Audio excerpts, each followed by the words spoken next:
신종 코로나 바이러스 대응 예방 백신 개발 및 효능 검증 연구 책임자를 맡고 있는 의과학대학원 이흥규입니다.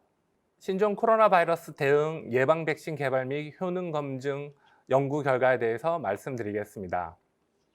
저희 연구진은 코로나19 감염 환자로부터 T세포 면역 반응에 대해서 먼저 백신을 개발하기 위한 기초 데이터를 확보하기 위해서 연구를 하였습니다. 코로나19 감염 환자의 혈액을 분리하여서 단일세포 유전체 분석 방법을 하여서 보시다시피 저희가 T세포의 프로파일링을 해봤는데요. 재미있게도 저희 연구진은 코로나19와 독감 바이러스 감염에 대한 환자와 정상인들, 헬시 도너죠. 정상인들 3개 군을 비교를 했었습니다. 그래서 크게 여기에 보시다시피 6개의 클러스터링을 가지고 있는 T셀의 군집을 확인을 할 수가 있었습니다. 재미있게도 여기 1번 클러스터와 3번 클러스터에 대해서 이렇게 3개의 집단이 서로 다른 양상을 보여주는 걸 알게 되었는데요. 클러스터 1번 군에 대해서 독감 환자군이 훨씬 더 T셀 분포가 코로나19 감염 환자군에 비해서 높은 것을 알 수 있었고, 반대로 3번 클러스터링에 대해서는 반대의 결과가 있는 것을 알게 되었습니다. 그래서 여기에 있는 T셀의 특성을 유전체를 분석한 결과 재미있게도 코로나 환자에 감염된 T셀들은 감염된 세포를 제거하는 데 중요한 그레인자임 A, 그레인자임 K 같은 엔자임들을 많이 발현하고 있는 것을 알게 되었습니다. 그렇지만 한편으로는 항바이러스에 중요한 타입 1 인터피론 알파 베타와 인터피론 gamma 시그널링은 상대적으로 약하게 나오는 것을 알게 되었습니다. 그 다음에 저희 연구진은 이러한 코로나19 특이적인 CD T세포를 확인할 수 있는 MHC 클래스 1 멀티머 기법을 저희들이 만들어냈는데요. 이러한 멀티머 기법을 통해서 코로나19에 감염된 환자의 T셀 중에 바이러스 특이적인 T셀들이 이렇게 많이 있음을 저희들이 기법을 개발하여서 알 수가 있었습니다. 그 다음에 이러한 T셀들은 T세포 특이적인 에피토 펩타이드를 자극을 주었을 경우 활성화가 돼서 증식이 되고 있음을 3명의 환자군에서 저희들이 이렇게 많은 T세포의 증식을 확인할 수가 있었습니다.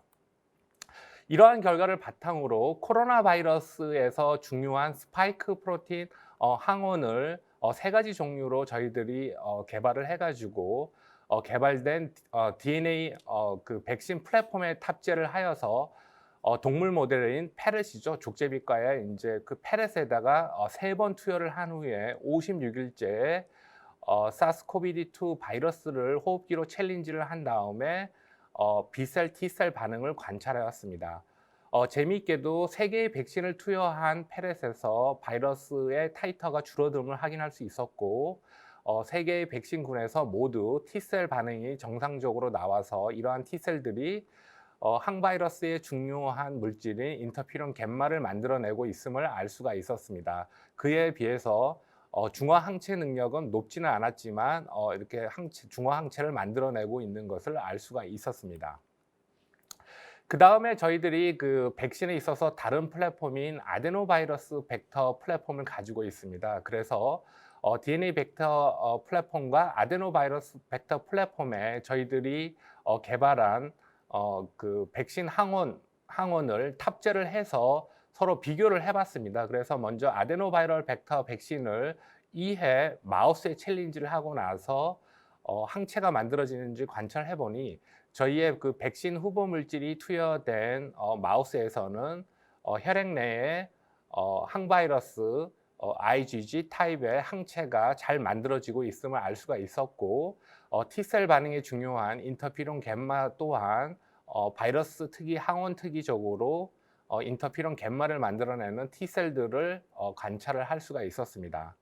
또한 DNA 플랫폼 기반의 DNA 백신에도 DNA 백신을 마우스에 2에 투여하고 관찰한 결과 혈액 내에 저희들이 3가지 백신 후보 물질들이 있는데요. 특히 여기서 DNA 백신 1 그 백신에 대해서 상당량의 항체를 형성하고 있고 또한 T세포들이 인터피론 갬마를 많이 만들어내고 있음을 저희들이 확인을 할 수 있어서 저희들이 개발 중에 있는 그 백신 후보들이 면역 원성을 가지고 있음을 확인할 수가 있었습니다.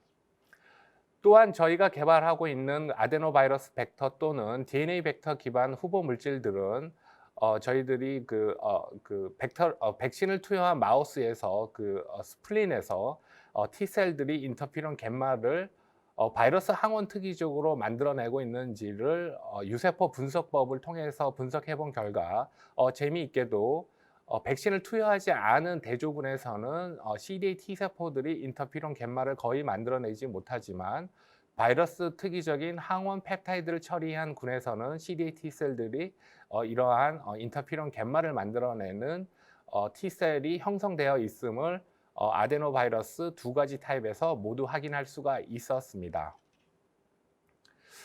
또 다른 저희들의 연구 성과를 말씀드리자면 여러분들 많이 언론을 통해서 아시겠지만 많은 코로나19 감염 환자들이 증상이 별로 없는 경증 환자가 있는 반면 상당수의 그 감염자들은 중증의 특이성을 보여주고 있습니다. 그래서 왜 이러한 차이가 나는지들이 저희들이 옴니버스에 공개된 코로나19 감염 환자의 폐포 세척액에 존재하는 세포들을 단일 세포 유전체 분석법을 통해서 분석한 결과 아주 재미있게도 중증 환자의 폐에는 과도한 염증 반응을 유발하는 호중구들이 상당히 활성화되어 있는 것을 알게 되었습니다. 그래서 경증에는 이러한 세포들이 별로 많이 몰려오지 않는데 중증에는 왜 이러는지를 봤더니 사실은 우리 몸의 골수율의 면역 세포들은 글루코이드 코이드 수용체가 적절히 이러한 면역 반응을 억제하고 있는데 이러한 그 면역 억제 기전이 제대로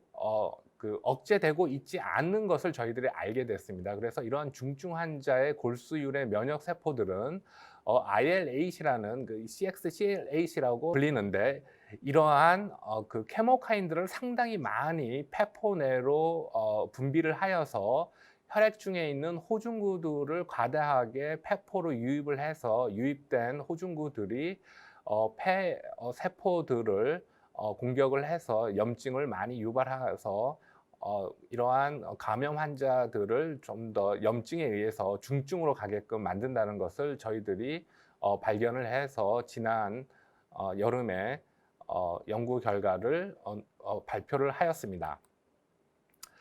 다음으로 2000년도 주요 연구 사업 내용을 말씀드리겠습니다. 그래서 저희들이 지금 현재 그 아데노바이러스 벡터와 DNA 벡터 기반의 그 백신 후보 물질을 한 6종류 정도 가지고 있습니다. 그래서 이러한 6종류를 올 상반기 내로 마우스 모델을 이용해서 면역 원성을 검증을 하고요.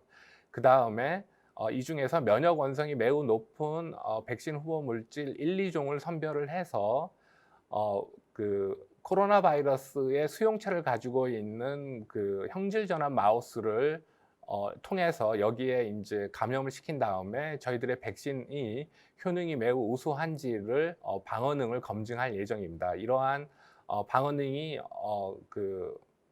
확인이 되면 임상 전 단계로서의 가능성을 평가받을 수 있다고 말씀드리고 싶습니다.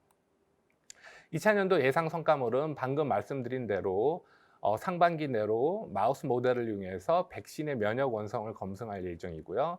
그 다음에 투여 경로 및 방법을 확립을 하고 그 감염 마우스 모델을 이용해서 그 백신의 방어 효능을 검증해서 가능성을 평가해서 임상 진입을 들어가기 위한 동물 실험 데이터를 확보하고자 합니다. 이러한 추진 일정을 다시 말씀을 드리면 상반기 내에 면역 반응을 확인하는 중화항체 T세포 반응을 보고 마우스 모델을 통해서 백신의 가능성을 평가하고자 합니다. 이러한